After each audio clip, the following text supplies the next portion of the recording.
আপনারা দেখছেন এমকেসিকেন রিপোর্টার। এই মুহূর্তে আমি হিল্লুর। নমস্কার, সঙ্গে আমি সমীহা। এবারে দেখে নিচ্ছি সংবাদ শিরোনাম।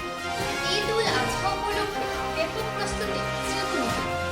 ঈদ উল আজহা উপলক্ষে প্রস্তুতি শিলচরে। রজন রোড এলাকায় জরিপের কাজ শুরু। বরাকে হাইকোর্টের স্থায়ী বেঞ্চের দাবিতে গণস্বাক্ষর অভিযান। বর্ণিবীজ জিপির অন্তর্গত হরিবাসর মন্দির সংলগ্ন এলাকায় ভাঙনে আতঙ্কের সৃষ্টি।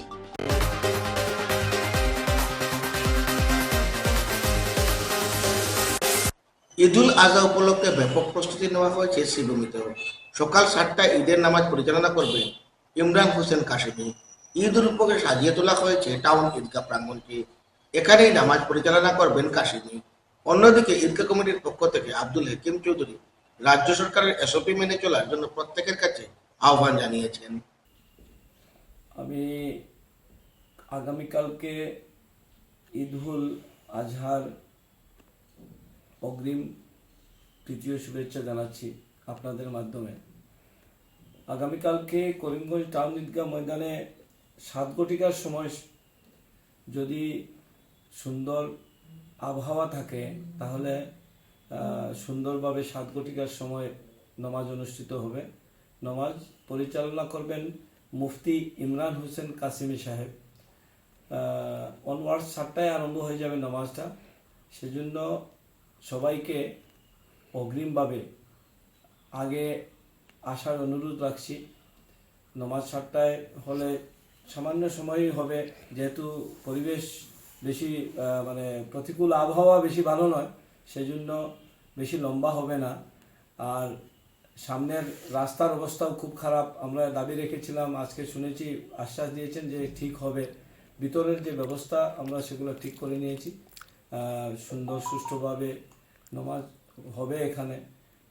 আবারও সুন্দরভাবে এই ঈদের মাধ্যমে এই ঈদ ত্যাগ তিতিক্ষা, এই কুরবানির ঈদ এটাকে বলা হয়, যে আমরা এটার থেকে নিজে কতটুকু স্যাক্রিফাইস করতে পারি।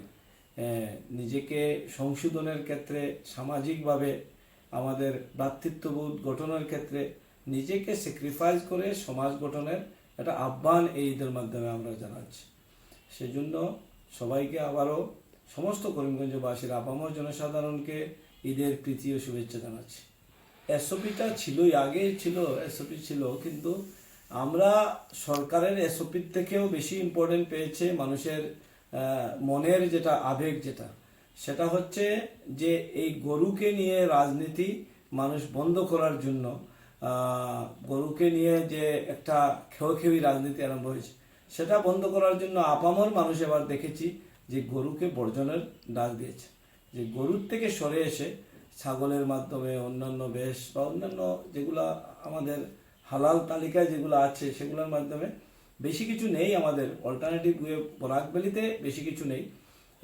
ধরেন ছাগল আর মহিষ, তো এখানের যে মহিষগুলা সেটা মহিষের মাংসগুলা প্রচলিত খাবারের তালিকায় নেই, এগুলায় গন্ধ থাকে। সেজন্য ইউপি সাইডের মহিষ তো এখানে আসে না, সেজন্য এই ছাগল দিয়েই ম্যাক্সিমাম কুরবানি আদায় করা হচ্ছে।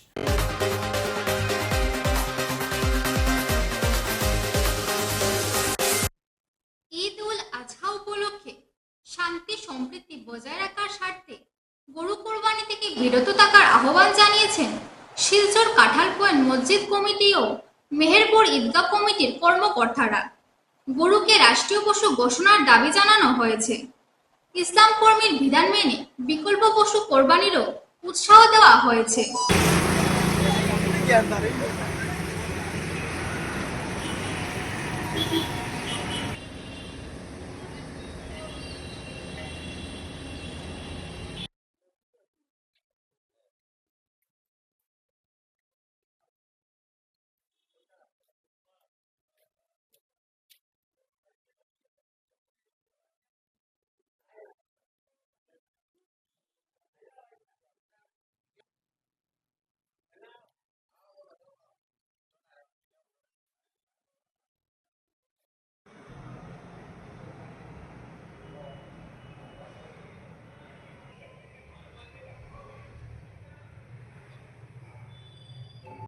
যেহেতু মুখ্যমন্ত্রী আহ্বান করিয়েছেন গরু কুরবানি নিষিদ্ধ করেছেন।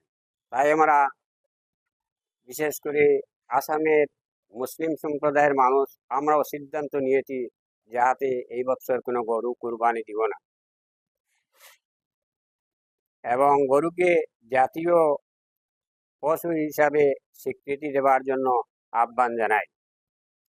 বিকল্প হিসাবে আমাদের ছাগল কুরবানি বা ভেড়া কুরবানি দিতে আমাদের কোনো অসুবিধা নাই, কিন্তু একটা কথা, ভারতবর্ষের যেহেতু শুধু আসাম নয়, আসাম, ওয়েস্ট বেঙ্গল, বিহার, বিজেপি শাসিত যে সমস্ত রাজ্য সেখানেই কঠোর এবং কিছু কিছু রাজ্যে এখনো দেখা যায় এই সমস্ত আইন প্রয়োগ করা হয়নি।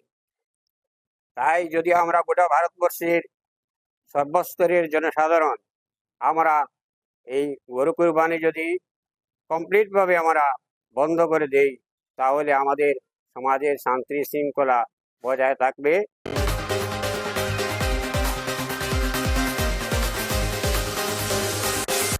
একটা বিজ্ঞাপন বিরতি পড়াবার ফিরছি, সঙ্গে থাকুন।